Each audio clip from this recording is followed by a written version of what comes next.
माझ्या भीमाची काय म्हणतो धगधगती मशाल होती माझ्या भीमाची अरे त्याला विजवण्याची ताकद होती ना कुणाची त्याला विजवण्याची ताकद होती ना कुणाची अरे भीमाचा प्रकाश पडला या भुवरी ज्याला प्रखर म्हणतात प्रखराचा अर्थ काय होतो सूर्यापेक्षा तेज प्रकाश असणारा त्याला प्रखर म्हणतात म्हणून भीमाचा प्रकाश पडला भुवरी त्या प्रकाशात धगधगती पाहिली मी मनुस्मृतीची होळी त्या प्रकाशात पाहिली मी धगधगती मनुस्मृतीची होळी हे बाबासाहेबांचं प्रखर तेज होतं आणि म्हणून अधीरा मयूरजी मेश्राम विजयजी बागडे साहेब यांची नात यांच्याकडून 50 रुपयाचं दान आलं त्याचप्रमाणे श्रेयस अमितजी सोनटक्के विजयजी बागडे साहेब यांचे नातू या मुलाकडून सुद्धा प्रत्येकी 50-100 रुपये दान आलेलं आहे आणि ऐका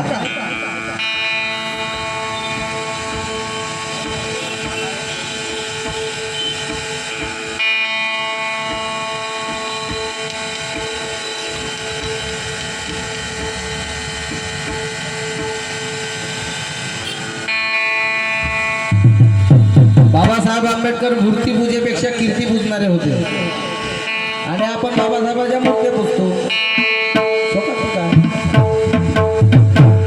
बाबासाहेब जे बोलत होते तेच करत होते कारण तथागताचा अर्थच तो आहे बोले तसा चाले आणि त्याची वंदावी पावले तुकाराम महाराजांनी म्हटलं आहे अरे देव शोधण्याशी गेलो तुकाराम महाराज काय म्हणतात देव शोधण्याशी गेलो आणि स्वतःच देव बनून आलो देव शोधण्याशी गेलो आणि स्वतःचा देव बनून आलो कारण देव हा अस्तित्वात नाही पण माझं चिंतन तर अस्तित्वात आहे बुद्धाच्या ओव्या लिहिल्या बुद्धाचे अभंग लिहिले त्यांनी आणि म्हणून त्यांना इंद्रायणी नदीमध्ये त्यांची ती पोथी जाळून टाकली फेकून टाकली तुकडे तुकडे केले आणि सांगितलं वैकुंठाला गेले शोकांतिका आहे या देशाची आणि म्हणून आयुष्यमान शिवदासजी कापसे साहेब मुक्काम सावनेरवाले यांच्याकडून या विचारावरती 100 रुपये दान आलं आणि ऐका हो भीमा बोले न तसा चाले न आम्ही त्याची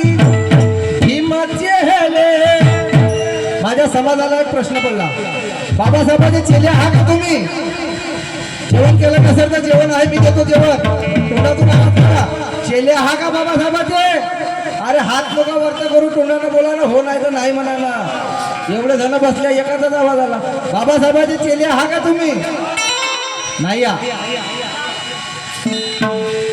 मी म्हणतो नाही हा सांगतो मग कसं नाही आता हो भीमा बोले न तसा चाले आम्ही त्याची भीमाचे हेले कसा पाहिजे हो धम्मदार पाय रुपया कलदार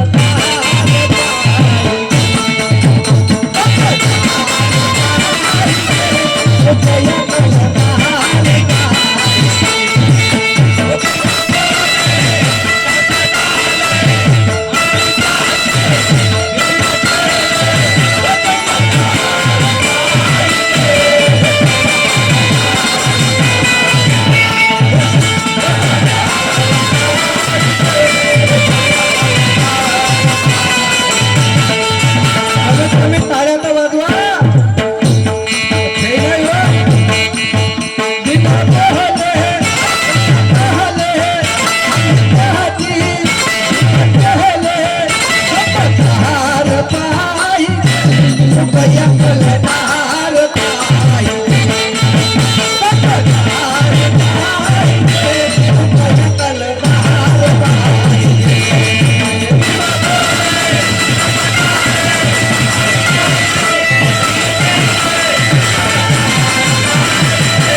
बाबासाहेबांना केला धम्मदार पाहिजे आणि रुपया कळदार पाहिजे.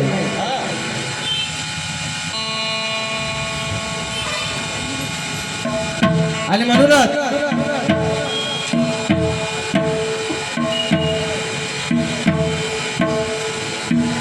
आयुष्यभर पंकजी बलकी साहेब यांच्याकडून तो धम्मदार पाहिजे रुपया कळदार पाहिजे या विचारावरती 100 रुपयाचा दान आलेला आहे.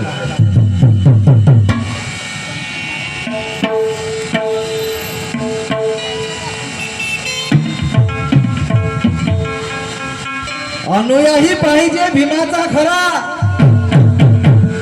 काय म्हणतो मी? अनुयायी पाहिजे भीमाचा खरा. अरे नाही पाहिजे सुपुत्र ह्याचा. बाप बनवलं का ना आपण मग बापाले पोट्ट वैमान होणारच आहे. ही परिस्थिती आहे. म्हणून अनुयायी पाहिजे भीमाचा खरा. नाही पाहिजे सुपुत्र ह्याचा. अरे नेणे आहे चळवळ भीमाची सामोर तर सुपुत्र नाही अनुयायी पाहिजे जोमाचा.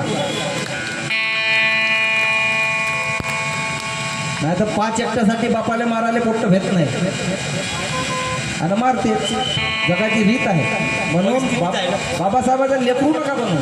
कारण बाबासाहेबांची जर चळवळ पुढे न्यायची असेल तर तरुण पिढीची गरज आहे. तरुण मुलींची गरज आहे.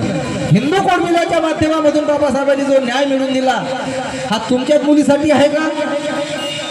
जी ब्राह्मण मुलगी ब्राह्मण समाजाच्या मुलीला सुद्धा शिक्षणाचा मान, वडिलांच्या संपत्तीमध्ये मान, पतीच्या संपत्तीमध्ये मान हा कोणामुळे मिळाला? नोकरी वर्गामध्ये तुम्ही जेव्हा गेल्या, जन्म झाला मुलीचा तेव्हा तुम्ही हायकोर्टाची चेअरचे स्वप्न पाहता की माझी मुलगी ब्राह्मण कन्या आहे, हायकोर्टाची चेअर मिळेल. कोणामुळं? त्या हिंदू कोडबिलामुळं. तरी बाबासाहेबांनी काहीच नाही केलं म्हणता. शोकांतिक आहे. विचार करण्यासारखी गोष्ट आहे. अरे बाबासाहेबांनी या देशाच्या जीव जंतूपासून पशु पक्षापासून बाबासाहेबांनी न्याय मिळवून दिला. तुमचा हिरो सलमान खानाने हरिण मारली. जेल झाली की नाही झाली त्याला? कोणामुळे झाली? बाबासाहेबांच्या संविधानामुळं. आसाराम सारख्या माणसाला जेल पुन्हा मिळवून दिलं बाबासाहेबांच्या संविधानाने. संविधान काही साधन नाही आहे पण वाचन करून तर पहा. आणि म्हणून राम रहीम फार मोठं उदाहरण आहे. मुलगा मला होत नाही तर साधूपाशी जातो. का गरज आहे तुम्हाला हे सोंग करायची? असे डॉक्टर बोलले हे चांगले चांगले ट्रीटमेंट करा, विचार करा. भगवान बुद्धाने या जगामध्ये असा एकही वैज्ञानिक जन्मास नाही आला की त्यांनी या चित्तावरती म्हणजे मनावरती संशोधन केलं. फक्त मनावरती संशोधन करणारे भगवान बुद्ध. एवढा मोठा धम्म तुम्हाला बाबासाहेबांनी दिला आणि तरी तुम्ही त्या साधूच्या पाशी जाता, त्या आसाराम पाशी जाता. आसारामचे चेले आम्हाला एक दिवस दिसले या कोणी लावले होते. राम रहीम आसाराम बापू छत्री. शोकांतिक आहे. माझा नवरा दारू पितो म्हणून परमात्मा मंदी जातो. पण इकडे साधा सोपं कळत ना. सुरा मेरा या वच्चे बाबा ठाणा बेरमणी. इथं 1 अगरबत्त्या लावतात, 2 अगरबत्त्या लावतात. अरे इथं तर बाबासाहेबांनी अगरबत्ती नका लावू, मेणबत्तीही नका लावू. विचार करण्यासारखी गोष्ट आहे. अरे आपली तर आपण करा, सोडवायला कोणी परका करणार नाही. म्हणून बोलतो. म्हणून